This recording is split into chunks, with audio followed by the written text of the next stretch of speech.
یعنی کسی رفت بود خواستگاری، بعد از دختر پرسید اسم شما چیه؟ گفت حدس بزن. گفت بابا اسم تو بگو. گفت حدس بزن. گفت خب پس لااقل یه راهنمایی بکن. گفت اسم من یه اسمی تو همه باغچه ها هست. گفت شلنگه؟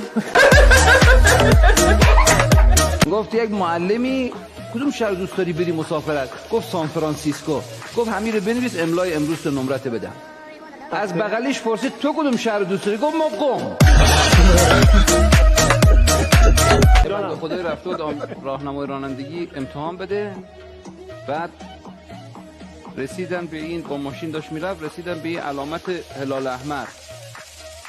افسر ازش پرسید همین علامت چیه؟ گفت به ماه رمضان نزدیک میشوید.